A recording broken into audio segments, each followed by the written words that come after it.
They're in the gate.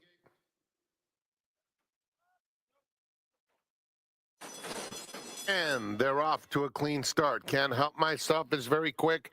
So too Dark Blue. And Dark Blue, Can't Help Myself. Dark Omen comes away in third. Third Beer is settled at the rail in fourth. Cruise Home is 6 lengths off the lead. The two trailers, Famano's Magic and Ventry Strand, is at the back of the field. So it is Dark Blue to set the pace, unopposed on the front end. Has it a length and a half to Can't Help Myself, with Dark Omen down at the rail in third. Third Beer is by himself, 6 lengths off the leader, a length in front of Cruise Home. Then it's Famano's Magic and Ventry Strand. Onto the backstretch, Juan Hernandez and Dark Blue in control toward the half-mile pole. Can't Help Myself second, a length back. Dark Omen in third. Third Beer inching a little forward, fourth, now 5 off them. Followed by Famano's Magic, then Cruise Home second to last, and Ventry Strand. Dark Blue has had it all his own way. 3-length lead into the far turn. Can't Help Myself head and head with Dark Omen. Still 2 more back to Third Beer. At the rail, Famano's Magic has 7 lengths to make up. The whip is out on Cruise Home. He's not responding at this stage. And Ventry Strand, they're a quarter of a mile from home. And it's Dark Blue, who's been there every step of the way, leads it by 2 lengths. Dark Omen trying to close the gap. And Third Beer is coming through along the inside. Will need room late, trying to find a spot in between his Third Beer. He's got it now. And here's Third Beer asserting himself past the 16th pole to the front. Third Beer will win it. Ventry Strand came like a rocket to complete that exacta. Dark Blue third, then Dark Omen.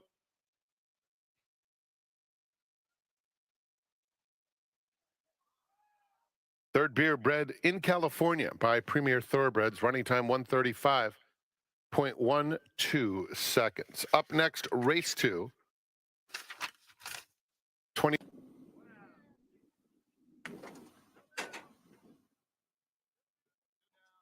In. And they're off. Alpine Thunder and Carol's Comic. Here's Morello, and the favorite scoots through on the inside to take the lead. Gentleman's Club is 5 off the pace, and Smarty Nose is inside of him. It's Morello and Alpine Thunder running to the half-mile pole. Carol's Comic much closer than usual, just a half length off the pace and tugging. A gap of 4 back to Gentleman's Club, who races on the outside of Smarty Nose. Morello gets a little nudge into the far turn with Alpine Thunder and Carol's Comic 3 across the track. Gentleman's Club getting into the race from 4th, just 3 lengths off that trio as Smarty Nose drops out of it. They're coming to the quarter pole. Carol's Comic on the outside, Alpine Thunder in between, Morello at the rail, and Gentleman's Club keeps coming. Pink Cap far outside any one of these 4 as they straighten up for home. Alpine Thunder right alongside is Carol's Comic. Gentleman's Club keeps coming on the outside. Alpine Thunder's tenacious, trying to fend off these runners, and Alpine Thunder pulls away late. Alpine Thunder proves best, took the heat and drew off. Gentleman's Club second, Carol's Comic third, then Smarty Nose.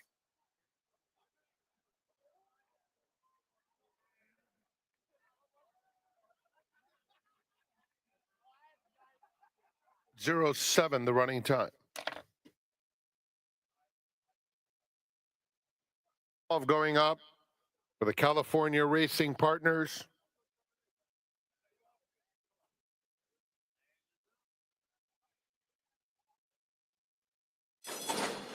And they're off. Very even start. Claire Austin has good natural speed. Preem is quicker. And now here comes Delightful Laura, who is engaging this long shot leader Preem into the first turn. That leaves Claire Austin in a good spot third, and Baltic Fire is fourth. Then going deep, Princess M2 is right next to her, a length and a half to Lila. Miss Artois is toward the back of the field. Stop Digging second to last, and Resolve is close to 15 lengths off the battle up top. Victor Espinoza wants to lead with Delightful Laura, and she does oblige. Taking over from Preem, 2 more lengths, Claire Austin by herself third. Then going deep, Baltic Fire fifth. Coming to the half-mile pole. A length and a half back to Princess M2. Miss Artois on the outside. Then comes Lila, Resolve, and stop digging. Into the far turn, and Delightful Laura, no turning back for her. She has a 2-length lead. Claire Austin, 3 wide, makes her move right now. Cuts into that margin with every stride and is coming after Delightful Laura. Delightful Laura maintains the lead. Claire Austin right up alongside second. 2 more back to Princess M2, who's in striking range third. Baltic Fire is down at the rail. That group is followed by Miss Artois. Resolve is starting to kick in fast on the outside. Here comes Resolve. Delightful Laura, the leader. Resolve is on the far outside, eating up ground. Baltic Fire in between horses, and Miss Artois or Resolve.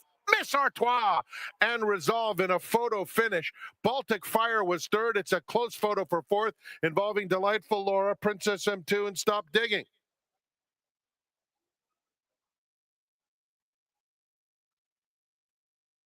Running time 1 minute 34.8.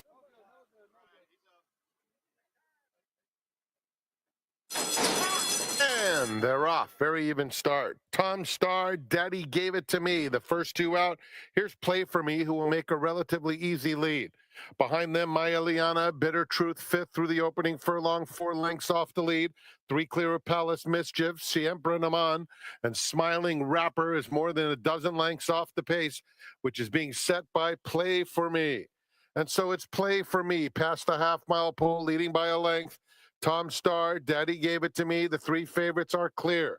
Another 3 back to Maya Liana in 4, 2 clear of Bitter Truth, Siempre Naman, Palace Mischief, and Smiling Rapper.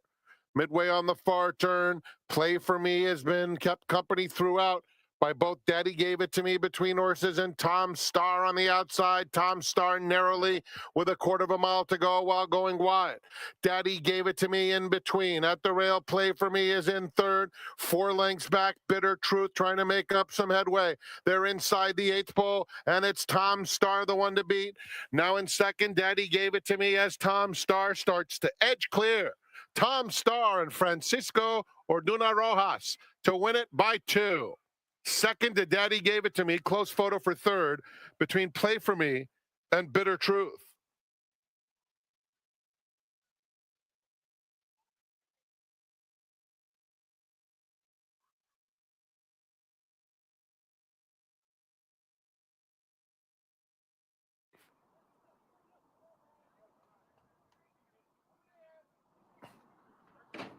Goes in. We're in the gate.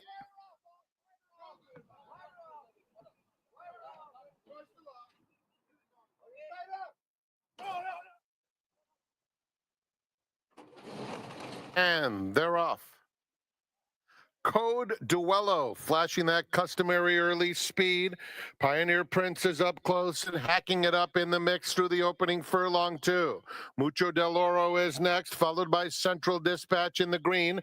And down at the rail, Tiger Han is only 3 lengths off the lead. Doncic just behind him.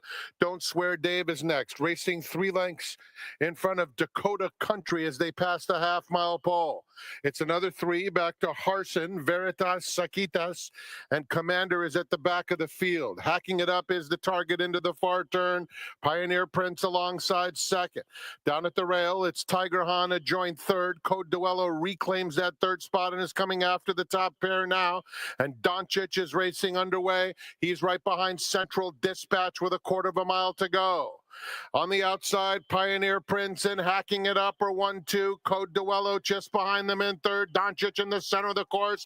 Central Dispatch is running a good one. They're in the final furlong. Code Duello, and here's Doncic now. And from way out of it, Dakota Country flying through on the inside. Code Duello, Doncic on the outside. Code Duello, Doncic, here's the line. Doncic by a head over a tough Dakota Country who just missed. Code Duello was third, and then it was a gap. Looked like Pioneer Prince may have held fourth. 14.33 seconds.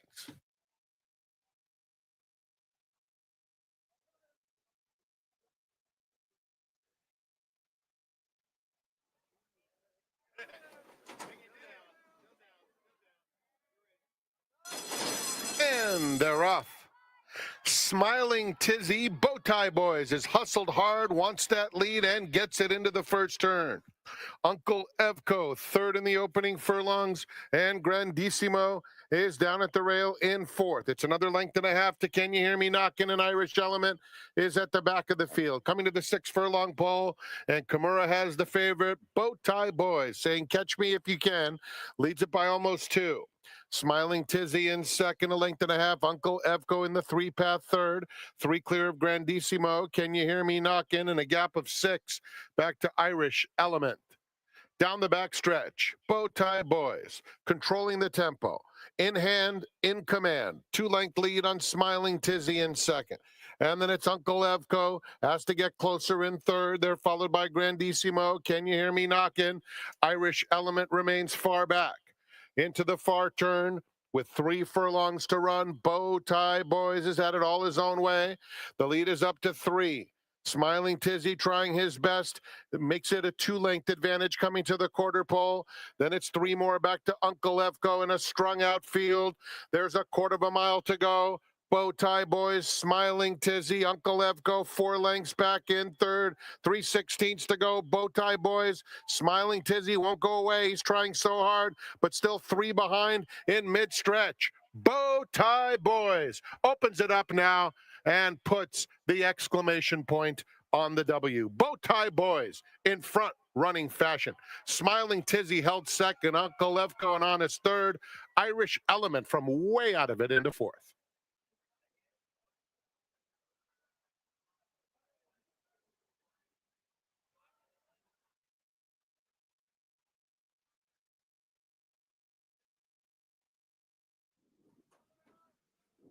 In the gate.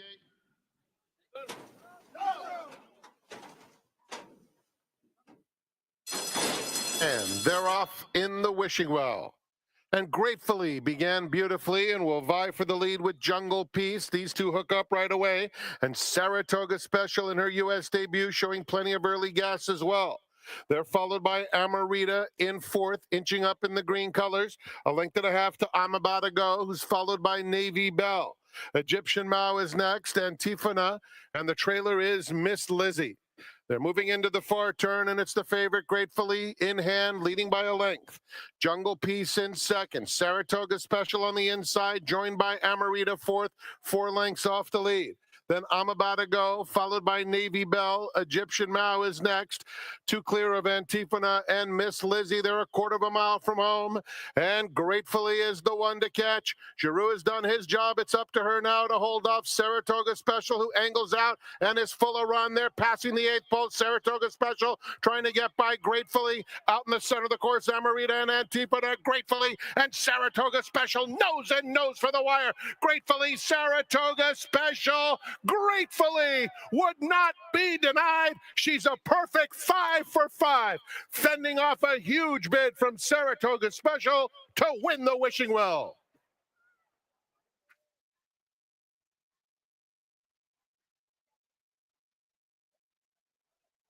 Hope you've been enjoying the Lunar New Year celebrations here at Santa Anita Park. Those will continue tomorrow. The trophy presentation for the Wishing Well Stakes, Santa Anita is pleased to welcome Betty Tang, brand manager of Tsingtao, and Ray.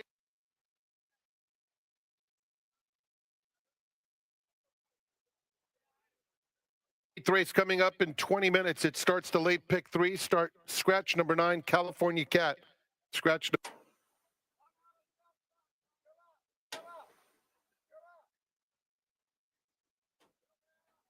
We're in the gate. And they're off. Voices of Autism and Meridian May, both out very swiftly. Here's Little Tess on the inside, and Twisted Humor moves up now to claim second. That group followed by Can You Dream, and Lindy's Dream is right next to that one. Another 3.5 back to Cammy's Girl. And at the back of the field, Shady Stripes. They're covered by just 7 lengths. And it's Voices of Autism pressed by Twisted Humor, and Meridian May is in between those two. Meridian May now asserts herself and takes the lead. Twisted Humor moves up on the outside. Voices of Autism is back to third. 3 more to Lil Tessa inside Lindy's Dream as they come toward the quarter pole. Cammy's Girl moving up a bit. Shady Stripes needs racing room, steadying currently, and a gap of 6 to Can You Dream. Turning for home, it's Meridian May in front, trying to shake loose, and opens up 2 lengths with 1 furlong to go. Gets a reminder to finish the job, and now has opened up almost 5. Twisted Humor. Cammy's Girl is rallying, trying to get into second, but it's all about Meridian May. Much the best. 2 for Kimura, a 7-length beating. Cammy's Girl was second. Twisted Humor third. 3-way photo for fourth among Lindy's Dream, Shady Stripes, and Little Tessa.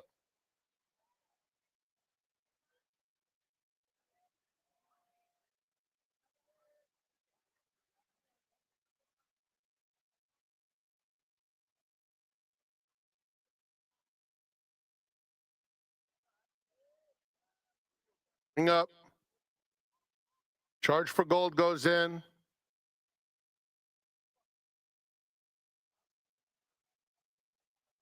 We're in the gate, and they're off. Charge for Gold is out very quickly. Ballyvon Gig is up close in the opening furlong. Burning Rubber is now moving up in the lime colors to vie for command as well. Only about 2.5 lengths or so off the lead. DeCapo is racing just outside of him. It's another couple of lengths back. On the outside comes Double Jab, who's 5 or 6 lengths off the lead.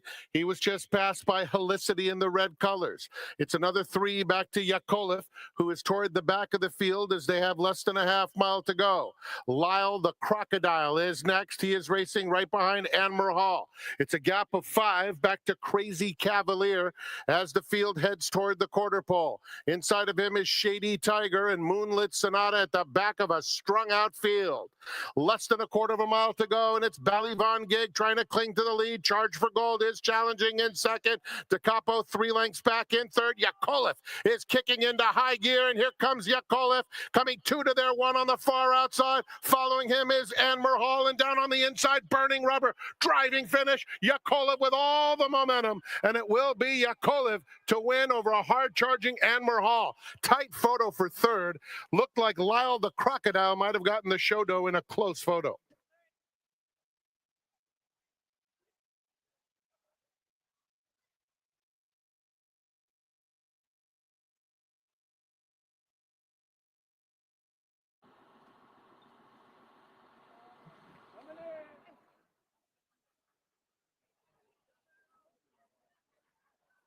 We're in the gate,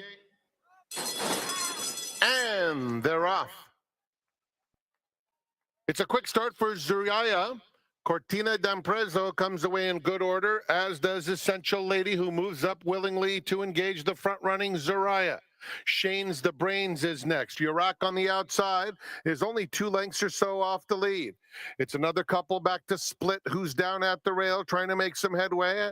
On horse's heels is Split, followed by Chair's Coin, who's in mid-pack 6 lengths off the lead. It's another 2 to Darya, racing on the inside of Daring Pursuit, 2 lengths clear of Egyptian Mistress, and Channel Place is at the back. 15 lengths covers them down the back stretch. Zoraya the leader to Essential Lady. Then Urak in the clear orange colors third. Cortina d'Amprezo is a close-up fourth with a half-mile left to travel. Shane's the Brains is racing in between horses. Then Split on the inside of Chair's Coin. Just behind them, Darya's on a tight hold looking for a spot to run 8 lengths off the lead. Daring Pursuit is next. Another 2 to the 2 trailers, Egyptian Mistress. Channel Place is still at the back. They're coming to the quarter pole, and Essential Lady putting serious pressure on Zoraya. Urak is next. Cortina d'Amprezo is looking for racing room, about to find it as they straighten up for home.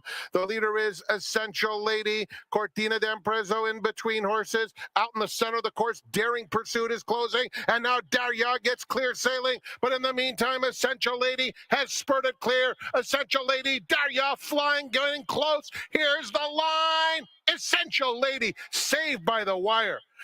Darya came like a rocket. Behind them, Cortina d'Amprezo. And then among those battling for 4th and 5th, Daring Pursuit and Channel Place.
They say timing is everything in life, and you know what? Today represents the perfect storm as far as that statement is concerned, because I'll tell you what, have you taken a look at the card today? An excellent 10-race card. Also, do you know that we have 3 carryovers today here at Sandy? First of all, we've got a $2 traditional pick 6. That carryover is $40,000. We also have a $1 super high five carryover. That'll be in race number 10. That carryover is $16,000. And finally, the $1 sunset pick 6, my favorite wager, linking the last 3 races at Gulfstream Park with the last 3 races at Santa Anita. That also has a carryover of $23,000. And as fate would have it, my seminar guest today, a longtime friend, but a first-time seminar guest, his name, Bruno De Julio. Bruno, happy Sunday. Welcome to the seminar. It's like coming back for a high school reunion, isn't it? Have we aged a few years since we last saw each other? Just a little bit. Well, we're still sharp as a tack. We sure are. It's been decades since you and I have known each other. But 30 years. 30 plus hard years. Hard to believe, right? Hard to believe. We used to be good looking. Hard to believe. That's also hard to believe. All kidding aside, Bruno, you know, you've been very successful over the last couple of decades. Obviously, you've expanded your business to be very successful. And I wanted to start off the seminar before we actually talk about the races, kind of getting your overall philosophy on why you believe you're successful and also why you think your customers have been successful over the last couple of decades. First of all, very kind for you to say that. Thank you. It's true. I would like to blame my success on my looks, but I can't do that. Okay, I can say it's based on common sense and hard work.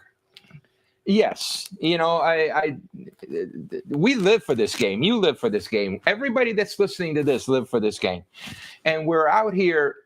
We have fun, so it's not work for us.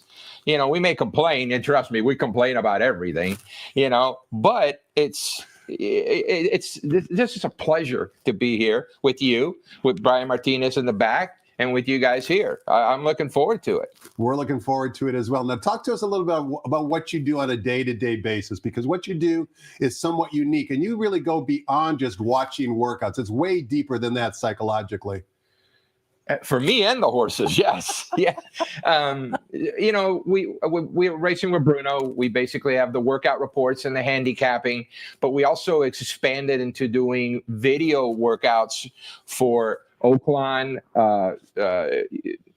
Churchill, Turfway, Keeneland. We have all of those. Those are free, just like XPTV, who does a phenomenal job. Amy Zimmerman and our group do a tremendous job. What did we do before this? I know you were out here in the mornings, but the rest of us had to rely on you guys to interpret workouts. Now we can see them. Now you can see them. And create our own interpretations to see if we agree with your assessment. Now, let me throw one back at you. Sure. How has that helped your handicapping? Tremendously, right? Because in the past, all you could do is look in the racing form and see the time in terms of where it graded out compared to the rest of the workout runners that day. So we were kind of operating blind, right? It would be kind of like analyzing a race without being able to see the race replay. Have you felt like you have improved watching horses, watching their works, and putting it together in the afternoon? No doubt about it. And I think all handicappers would agree with that as well. Most of them. You know, because handicappers, there's one set of people they love to bag about, and that's the clockers, right? They love to bag on clockers, you know. Folks, there's one guy, we call him Barney the dinosaur, because he wears his big old purple jacket. He's always, you guys missed the 111 flat work. Well, a lot of the times we don't have an idea when they leave from the pole what they're going to work. And a lot of the times people think, well, you missed the 46 and change. Well, it's not like somebody calls you up and says, hey, by the way, this horse is going to go 46 and change. It's utter chaos in the morning. I don't think most handicappers understand that. I mean, you're trying to make sense out of chaos. You don't know necessarily who the horse is. You have to know chaos. Yeah, you know the saddle cloth of the trainer. Yeah. You might know the name of the horse going into the work. You certainly know it afterwards when you do the research. You don't know how far they're planning to necessarily work. Right. There's things that happen unexpectedly on the main track. Horses jump in at the quarter pole, whatever it might be. It is literally chaos. And the fact you can actually make some sense out of it is a tribute to you and the rest of the clockers. And I got to tell you, I improved tenfold when First TV came out with their videos. And then later I was able to do, have our own videos from Churchill. It really helps. I mean, you'll have a team, and usually when you're clocking, you have maybe 5.5 seconds turning for home to get rider, horse, markings, saddlecloth, and time. I mean, that's the checklist. So you got 5 seconds that you got the horse turning for home to get all that information down. And I hand wrote everything. I did everything shorthand, and to be able to get an idea of who that is, so I can refer to it later. So it's not like we're sitting there going, oh, we know who that is. No. We have to figure it out later. Now, I was good enough early on when I had my brain was right. When I was young, I could be able to tell you a horse on the backside, the way he undulated on going to the pole. As you get older, that kind of goes away a little bit. You got to work a little harder. You got to take more notes. You got to write things down. And I wouldn't change. I'll tell you, Wendy, you asked me about playing the races. I wouldn't change one thing that we've done out here. Would you? Me neither, Bruno. And you know what? We've got a checklist for Bruno. His checklist is to give us winner in all 10 races. He's going to do that in just 1 minute. But before he does, as you well know, we're going to take a quick break, toss the microphone over to track announcer Frank Miramati, and get the early changes on a fantastic Sunday card here at the Great Race Place. Frankie.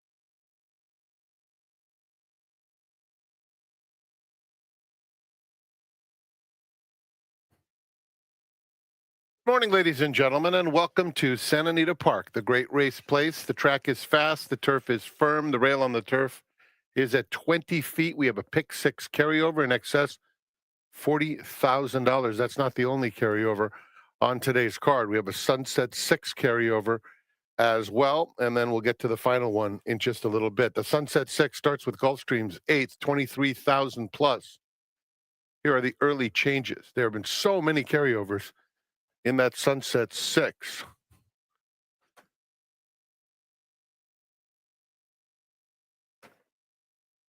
In the first race, couple of blinker notes. Start of the early pick 5. Race 2 is the beginning of the early pick 4. There are no program changes in race 2. Race 3 on the card. No changes. Once again, we have a middle pick 4 offered. This time it's on races 4, 5, 6, and 7. No scratches out of the 4th.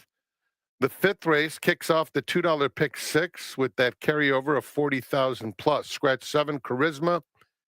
And scratch number 12, Running Spartan. The 11 does draw in and will run 7 and 12 out of the first leg of the pick 6, the 5th. The late pick 5 will begin with race 6. Just the one blinker note listed in your program always. Turning to the 7th event, it's the Pasadena Stakes. Scratch number 4, Sammy Davis. Scratch 11, Bust Out. The 7th race also is the start of the 50-cent late pick 4 and the all-turf pick 3, 7, 9, and 10. $3 player-friendly late pick 3. No scratches. 9th race, take out all the also eligibles. 11, 12, 13, and 14.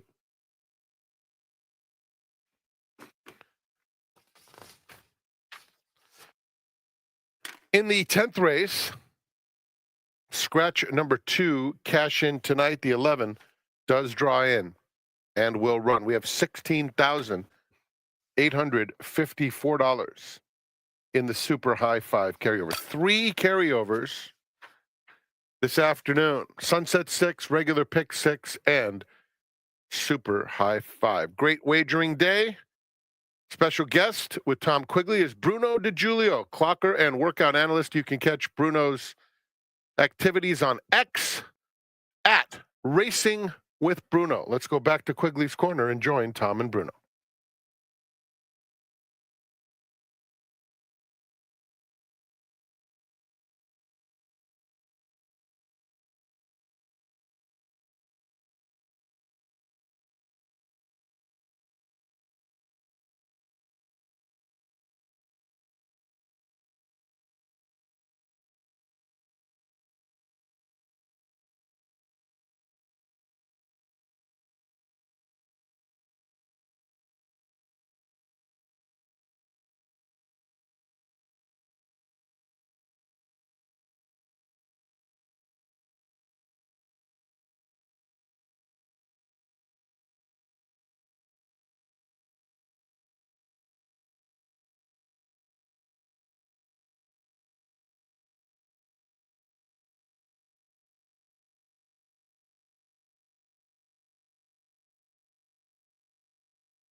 Welcome back. As you can see, not a cloud in the sky here in Southern California. That means the track conditions are fast and firm. Really good 10-race card. Our pleasure to have Bruno De Julio, workout clocker and analyst. You can find his work on a daily basis at racingwithbruno.com. He has a lot of subscribers and customers from all around the country. And as you well know, he follows the Southern California circuit diligently. So, Bruno, let's kick things off here in race number 1, which begins the popular 50-cent early pick 5. We're traveling 1 mile on the turf course. The rails today are at 20 feet. This race is for maiden special weight 3-year-olds. We've got a field of 8. The morning line favorite in the current betting choice is number 2, Dinkum, at 2-1 on the tote board right now.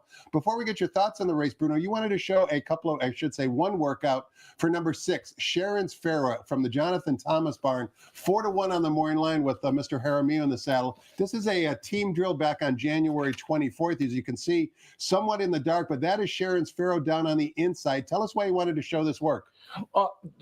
If you go through his gate works and you see he's got a lot of speed, if this was a sprint, you'd really be looking at this race and saying, you know, he's fast, he can go from the gate, you know, he's got the quickness. However, they're going 2 turns. And going 2 turns, you really want to get into the mental aspect. And if you noticed early on in the work, the kid in the white, that's the rider on Hiding Endurance, a 3-time winner. And Sharon's Pharaoh waited for Hiding in Endurance to get alongside of him and did it very, very easily. He listened to the rider. Now, they rolled up here on a team that was walking from the, I believe, the 3/8 down to the mile, down to the 7/8 pole. And the horse and the yellow saddlecloth, his name is Grogu. He's a stakes horse, and he's working with a Mullins horse that I believe is Tessuto. So what they did, the 103 work was all about just getting the horse to relax. And look at the way he's galloping out. He did everything right. The left ear is up. And I really love the way the horse did it, the way he finished, and he didn't get razzled up. He didn't get rank. He didn't want to pull. He waited, and that's the mental mindset that I want to see with a horse going 2 turns first time out. And you make a very good educational point, Bruno, because in that workout, it wasn't so much the time or the way he was doing it. It was the mental composure giving you an indication for a very talented trainer like Jonathan Thomas that the horse probably can get 2 turns given that high degree of mental composure. And we see Jonathan all across the country. True. And Jonathan's horses, and hi, Jonathan, how are you? You know, his horses look phenomenal on the track. And they run accordingly. Oh, they run accordingly. But when you, Amy Kearns, who handles my Keeneland videos, she always says the Jonathan Thomas horses look the best on the track. To run well and to be a good horse, you got to run, you got to look good. And he, you know, and that's kind of a misnomer in English, but you're looking at it and saying, if you run good, you're going to look good. And then that's what they're going to do. The morning workouts are nothing other than rehearsals for the afternoon performance. 100%. It's not about time. It's not about speed. It's not about how fast do you want to work. It's about what's the trainer's mindset in getting your horse fit. So if you're going to get your horse fit, it's all about, you know, trainer sends out there, goes, I want to go 49. Yeah, I'll guarantee you, if the horse goes 47, that rider's not going to have a job tomorrow. You know, you got guys like Steve Asmussen and out there that want a specific time for a reason. And a lot of handicappers get stuck on bullet works and auction prices. And the bullet works, to me, I'm telling you, are not what people think they are. I like horses that if they're going to go 49, they go 49. And the way they go from the pole tells you a lot about how they're going to go into their work. So when you're watching works on First Bet, on First TV, pay attention to how the rider uses the horses from the pole. That'll tell you a lot about the work. We saw the graphic briefly there, Bruno, but refreshing our memory, I believe you do like Sharon's Pharaoh best in the first race? I love that horse. I think going 2 turns, first time out. 7-1 right now on the tote board. Yeah, well, now it's probably going to be 9-2, you know, based on that. But I like the way the horse is coming in. You got to use Dinkum in there. Very, very talented, you know, also nice horse. I'll throw in a horse in here just on the outside, and that's Stan the Man Musial. If you watch his works, you're going to be unimpressed. Oh, he just went around the track. But if you're watching him and thinking in the concept of this race, you're really watching him and saying, he's doing what routers do. He's just getting them fit to go around, you know, the track. He worked a couple of 48s out of the gate. He even chased Sharon Pharaoh in one of the works. But McCarthy's mentality was, I want him fit. I don't want to get him in a position where he's showing too much speed. All I care about my horse being fit and mentally right going into his start. Race number 2 begins the 50-cent early pick 4. This time we're on the main track. 1 mile is the distance once again. Fillies and mares, non-winners of 2 races, lifetime $16,000 is the claiming tag. Number 1, Moonlit Courage from the Richard Mandela barn is the 5-2 Maury Line favorite. Before we get your thoughts on the race, Bruno, a question for you because it comes into my mind when I'm watching the workouts. Do you have to take into account when you're watching workouts the class of the animal itself? And what I mean by that is you expect probably something spectacular from a grade 1 animal, but at this level, the $16,000 level, do you have to lower your expectations a little bit? You read my mind. What I look for in claiming races, you know, I used to get guys calling me up. Hey, who do you like in the races today? There's a 10,000. Who's training good?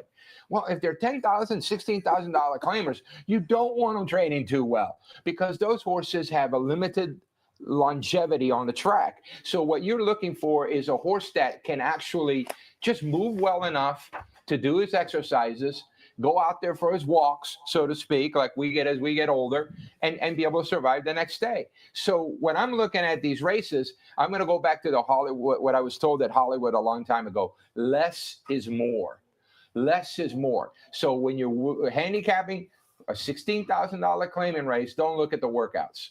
Look at how, if they're moving, how they're moving, and that's about it. How they look physically, and if they all look like Jonathan Thomas horses, that's the one you want to follow. And spacing as well, right? You'd like to see kind of a regular workout pattern off maybe a mini type of layoff? Not necessarily, Okay. because I believe a good trainer is going to work his horse when his horse tells him it's going to work, not when, you know, he's got to do it because his training schedule says.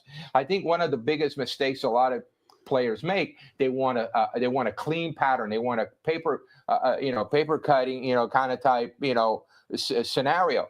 If the trainer doesn't work a horse for 12 days, he's telling me, I'm working that horse when I think he's ready to work. So patterns are a little bit overrated in my book. Having used that philosophy for application here in race number 2, Bruno, who do you like in race 2 and why? I used the 3 Exington. First of all, I'm a big fan of Steve Maiotti. I've known him a long, long time. I used to work with Mike Mitchell. Yeah, he and Phil D'Amato. Yeah, back in the day. He's phenomenal horseman with cheap horses. He knows how to get them ready. What I like about this is he's got Emil Aramillo on board, and I know him very well from Gulfstream, and he is a phenomenal speed rider. You guys are figuring that out very quickly. Very good out of the gate. He's great out of the gate. Riding very well out here. Yeah, so he fits here, and with the style here, I like the 3 Exington, and I'm going to use him with the 1 horse Moonlight Courage in the second hole. Bruno, and by the way, Kamushi Kimura is an excellent rider as well. He wins a lot of races, and he's got an excellent agent, Brian Beach, representing him. So that's a dynamic duo. Batman and Robin. Exactly. Bruno, before we take a look at race number 3, you run basically a nationwide empire. And as you mentioned, you've got Amy at Keeneland, and you've got a special person that follows the races out here in Southern California that helps you out. Brian Lazarica, good friend of yours, and he does a tremendous job. I tried to get him to come here, but the biggest problem is that he hates crowds. Okay, he's cost, and the funny thing, I brought him to Saratoga. I mentored him in the morning to teach him how to watch horses and do things. The thing with him is he got so worked up at Saratoga with all the mosquitoes. He took a restraining order against them. I mean, the guy is amazing. I'm making fun of him. Glass, but he does a fantastic job for me out here. I more handle the East Coast, and I'll leave him alone here most of the time. Laz, love you, buddy. You're only as good as the people that represent you, Bruno, and certainly Laz is one of the ones. Race number 3, we're sprinting 6 furlongs in the turf course. This is a starter allowance race for fillies and mares. Good field of 8. Maury Line favorite number 4, Miss Mahar. 5-2 on the Maury Line from Gus Headley, the son of the late great Bruce Headley. Brings back a lot of good memories. That whole family, Karen as well, of course. Bruce, we could spend a whole hour talking about Bruce. We won't go on that topic, but he was, I sat in the paddock with him, and I would say, Bruce, tell me what you see in this horse walking by, and he would tell me, and he was Bruno, That's our top line. Yeah, he was wonderful, and he's missed every day out here. And Karen and Gus, they're carrying the mantle now, and hopefully, they're gonna get home a winner here. Bruno, let me interrupt you real quick because there is a late scratch that Frank did not announce that just came through, courtesy of Mr. Maramati. Number 7, Busy Making Money in race number 3 is a late scratch. So we actually have a field of 7 with Miss Maher still the 5-2 morning line favorite. Give us your thoughts on race 3. Well, I'm going to go back to another stalwart here over the years, Joe Eric. Sure. With the 5, Princess Midnight. Joe has been around. I remember Joe from the 80s when I was running around the backstretch here. He's a good horseman. He gets his horses ready. And I like the 5 with Diego Herrera. I ran into Jack Carava on the way out. Now a jockey agent. Yeah. And he has Diego, I believe, right? Diego is with Ryan Casado. Oh, Ryan Casado. I believe Jack has Kyle Frey. Okay. All right. Never mind on that angle, but I do like the 5 Princess Midnight, and I do like the horse, because I do believe that the horse has got good form coming in, and he fits in here. And I use the 1 How Lovely from another guy that's been around here forever. I remember when he started, Steve Knapp, and he's consistent. I mean, you look at him in 2016 and you look at him now, he's the same trainer. He does a good job with his horses. Race number 4 in today's 10-race card begins at 50-cent middle pick 4. That's right, 50-cent middle pick 4 beginning in race 4. Sprinting 6 furlongs on the main track, maiden claiming 3-year-old fillies in for a $32,000 tag. Good field of 7. Number 3, Definitely Probable from the aforementioned Michael McCarthy barn is the 9-5 morning line favorite. Mr. Jaramillo in the saddle here as well. Talk to us about race 4, Bruno. I went with, here we go with Diego Herrera again. I think I'm going to make Diego Herrera into Jerry Bailey today. But I like him in here. George P. is another guy that's been around here a long time. I remember before he started training, sharp trainer. He wins them in bunches. Yep. He wins them in, he does a very good job. So I'm going to go in here with Lady Detective in race 4 and maiden claiming 6 furlong race. I'm also going to use the 3, Definitely Probable from the Michael McCarthy barn. He was from the... yeah, he is. Yeah, and the one thing about him is that I saw this horse train at Del Mar. I thought he needed maiden claimers. And is there anybody sharper at putting their horses than Michael McCarthy? Fair enough. Let's take a look at race number 5, Bruno. It begins the aforementioned $2 pick 6 carryover with $40,000 already in the pool. One of 3 carryovers we have on today's card. And we kick off the $2 pick 6 in race 5, sprinting 6.5 furlongs in the turf course for maiden claimers in for a claiming tag of $50,000.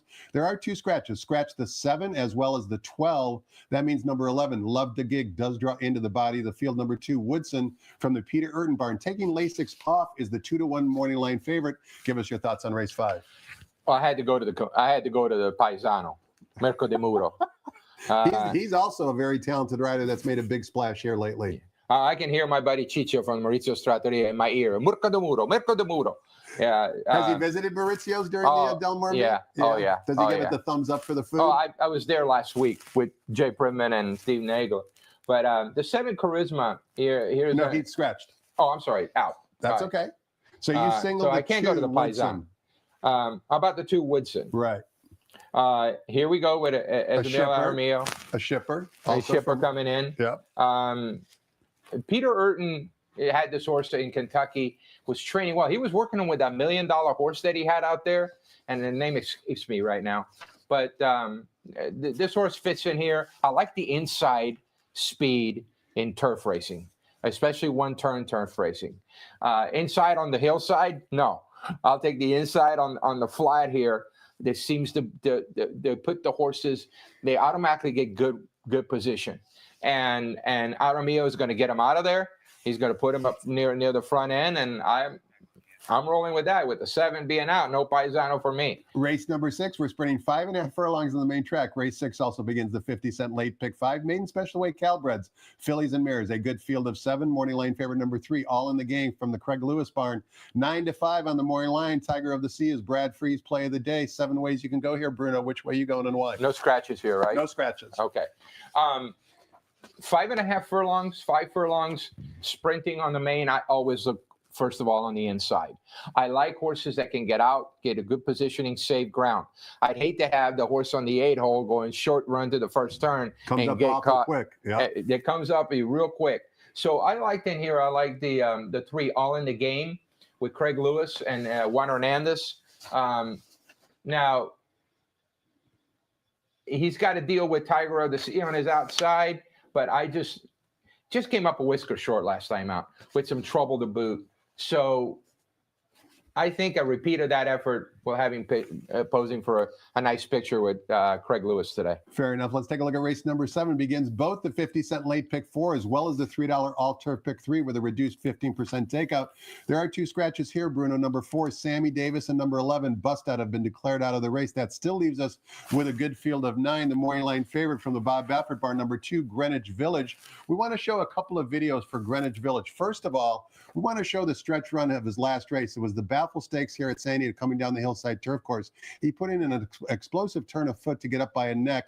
Let's watch the stretch run of his last performance, I should say, where he emerged victorious back on January 25th. And listen to Frank Miramati describe the action. He'll be wearing saddlecloth number 2 with the rider wearing the yellow cap.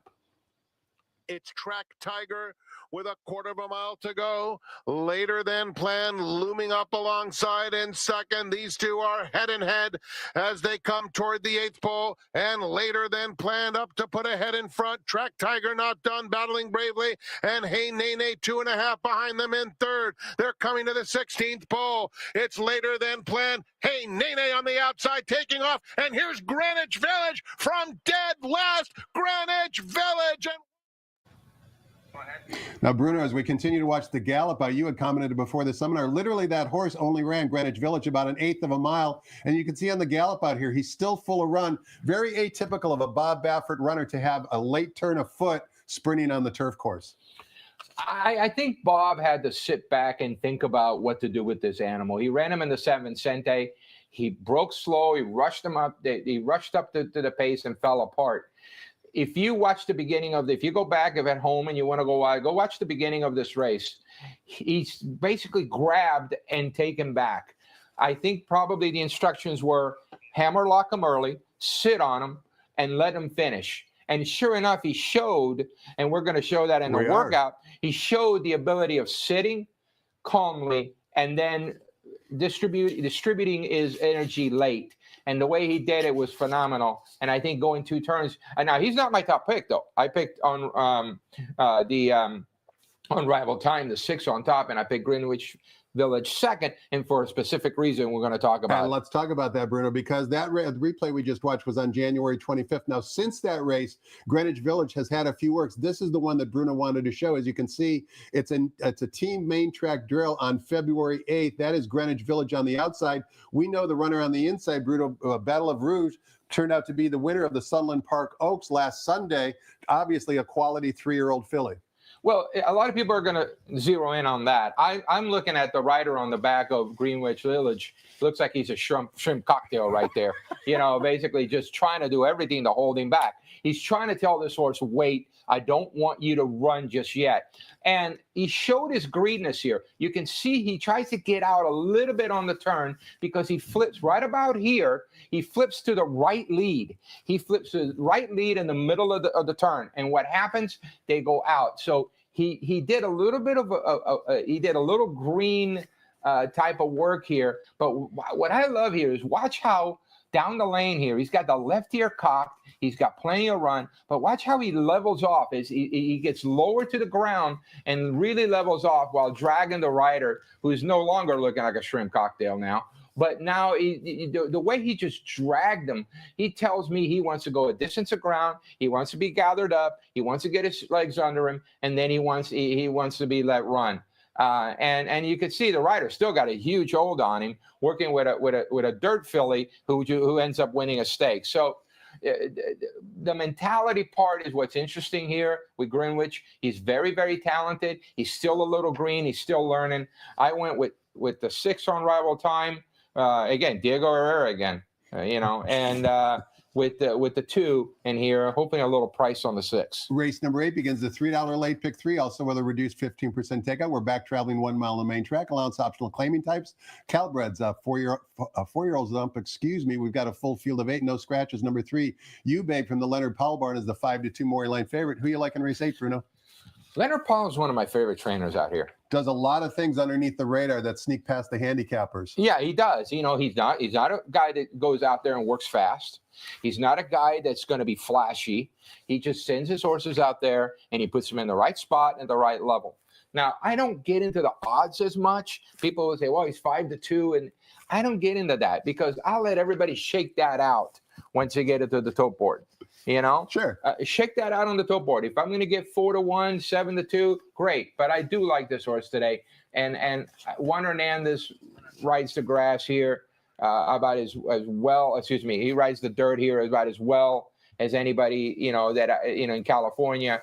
And I'm a big fan of Leonard Powell. I've known him a long time, and he's one of my favorite guys to go to if I need to catch a ticket. Race number 9, we're coming down the unique hillside turf course, 6.5 furlongs on the turf course. It's an allowance race for Calabreds. We've got a good field of 10 here. Take out all the also eligibles. 11 through 14 will not compete. Number 8, Long May She Reign from the Mark Glatt barn. Ricky Gonzalez in the saddle, 2-1 morning line favorite.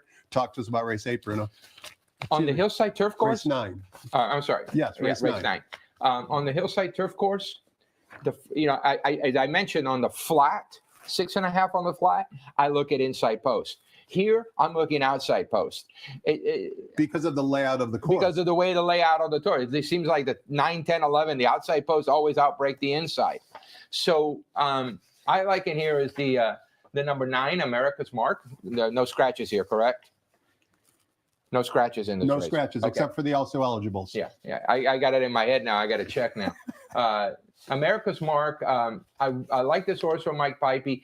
Mr. and Mrs. Larry D. Williams. They've been huge supporters of California racing for a long time. Jerry Dutton used to train for him. 100%, and his wife Barbara. Yeah, exactly. I love Jerry. Jerry was one of the great guys. One day I clocked one of his horses. I really liked him a lot. So I ran into him walking in from Clocker's Corner, and I said, Jerry, your chestnut worked really good out of the gate. And he looked at me and goes, Bruno, we ain't sitting around licking our, He was a man's man, right? He's kind of like a cowboy. He was great. I love Jerry. Going to dinner with him. He was one of my favorite people. And the Williamses were always big supporters of his, and they always came up with horses that did well. And so I do look at connections just as much as I look at the trainer. Is there a synchronicity between the two? Is there, so for the Williamses, they got Mike Pipey. They've been with Mike a long time. And Jeff Bondy. And here we got a horse that I think is going to do really well. He's 9-2. I hope I get 9-2. He's going to play into that pick 5, late pick 5, late pick 4, that I might just say, you know what? I'm taking my chance and I'm going to single. I like the strategy, Bruno. Race number 10 closes out the day, closes out the week. Keep in mind, live racing resumes at Santa Anita next Friday. But first things first, in race number 10, as we've mentioned, the $1 Super High Five wager is in action with a $16,000 carryover. This race is for maiden special weight Calbred 3-year-old fillies going 1 mile on the turf course. One scratch, Bruno. Take out the 2, still leaves us with a field of 10 because number 11, Tate Batts, does draw into the body of the field. And basically, favoritism will be back and forth between Tate Batts and Baby Need Shoes. We need a winner to close out the seminar, Bruno. How about the 5, Vicky Lynn? Okay, I like it. I don't know Brenda Galvin. I've seen her train over at Del Mar. I've seen her horses work. But I do like this horse. He's been and Laz, who does all our workouts, talked about this horse was itching to do more in a composed half-mile drill in 48-1 on January 30th. So I'm going to look at Vicky Lynn. And we did like Tate Bays as the second choice coming in from the also eligible. Has run very well in both career outings. Bred on the bottom on the broodmare side for the lawn. Tate Bays, Mike Smith is still on him, correct? Yes, correct. Yeah, and Money Mike. Yeah, it's Money Mike. So he needs to get some money to get a new pair of shoes. So let's get him home. Bruno, we need money as well, and we relied on you for today's analysis. Thanks so much for taking the time to come join me. I know you've got a busy travel schedule, heading back to Kentucky, Oak Lawn Park, amongst other places. So thanks for taking the time to educate our viewers, and let's try and do it again before the next 2 decades pass. I'm all in. This has been a blast. Thank you for having me. It really has. Thanks for watching, everybody. A couple quick reminders. Coast to Coast Pick 5, of course, starts with Gulfstream Park, race 9, 1:19 p.m. Pacific time, and the third and final carryover, the Sunset Pick 6, linking the last 3 races at Gulfstream Park with the last 3 races at Santa Anita. $23,000 in that pool. That begins with Gulfstream Park race 8, 12:49 p.m. Pacific time. Thanks for watching, everybody. Hope you have a great afternoon and good luck.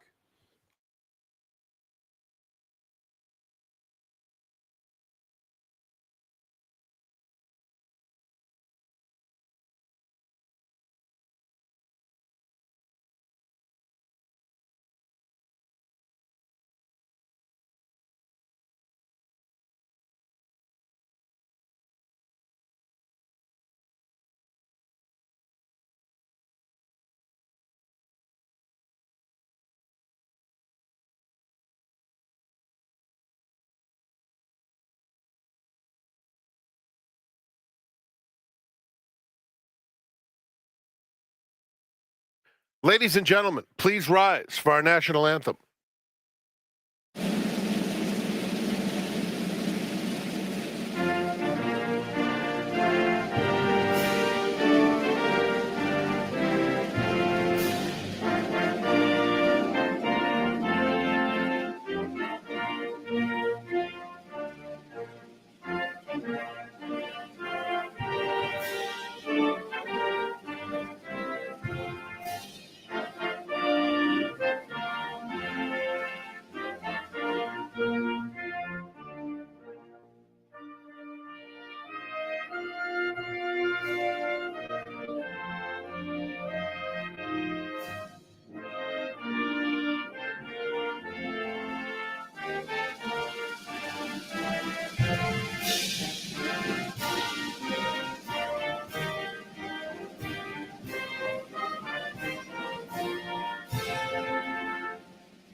Good afternoon, ladies and gentlemen, and welcome to Santa Anita Park, the great race place where the track is fast, the turf is firm, rail on the turf out 20 feet.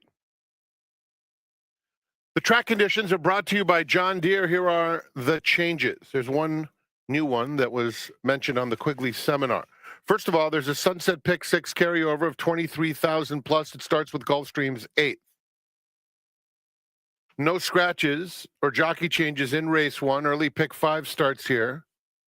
Gulfstream's 8th, the Sunset 6, 23,000 plus.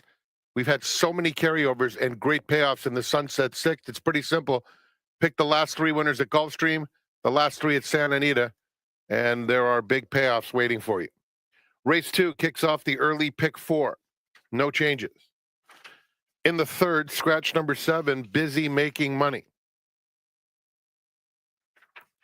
Turning to the 4th, middle Pick 4 wagering offered. No scratches. In the 5th, start of the Pick 6, scratch 7 Charisma and 12 Running Spartan. 7 and 12 are out. Pick 6 today has a carryover in excess of $40,000.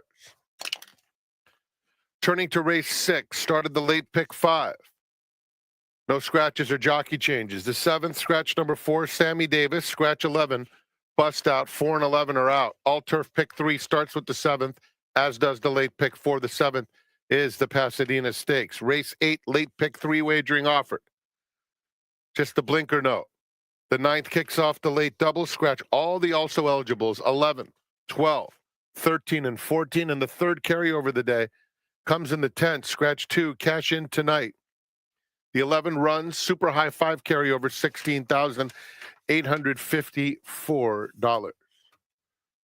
Great wagering opportunities. Perfect day in Arcadia. We have the continuation of the Lunar New Year celebration. Thanks for coming out to the great race place. We'll kick things off in 25 minutes.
Welcome to a Sunday fun day at the Great Race Place. I'm Zoe Cadman, joined by the Eclipse Award-winning jockey Jessica Pfeiffer. Always good to have Jess here. We have a 10-race card for your pleasure. Stakes action coming in race number 7. A pick 6 carryover, a sunset 6 carryover, and we celebrate Miss Jess Pfeiffer. Ladies, will you please come in here, as it is her last day on the desk before she gets rid of this massive baby bump. So we all club together. There's one more thing in there too. So cute. We got you some flowers. We know that you love That's my favorite. mini sheet cake from Trader Joe's. It's good and cheap. So guys, get your girlfriends this. It's great. And we have a little heart cake as well as we celebrate Jessica Pfeiffer's last day here at Santa I'm seriously Anita about to cry. before she gives birth Pregnancy hormones. to baby Gracie. Oh, So, thank you guys. Yeah. I'm gonna miss you so much. Good luck. And this will be the last day that you wake up not exhausted, tired, with no sleep. So just make the most of today before you come to work. Yes, I will. I will get as much sleep as I can before it doesn't happen anymore. Last day of vacation. Yeah. Yeah, last day of vacation. All right, celebrations are over. Let's get to business as we are talking about race number 1. We'll cut the cake in just a little bit. This is a maiden special weight event, 1 mile on the turf. Rails are set today at 20 feet, so pay attention here. We do have a field of 8 set to go post-board, and post-time favorite, well, not quite post-time, but 16 minutes to post, is Dinkum for trainer Doug O'Neill, who looked just terrific walking over, Jess. Yes, he did, and I ended up using the favorite on top in here.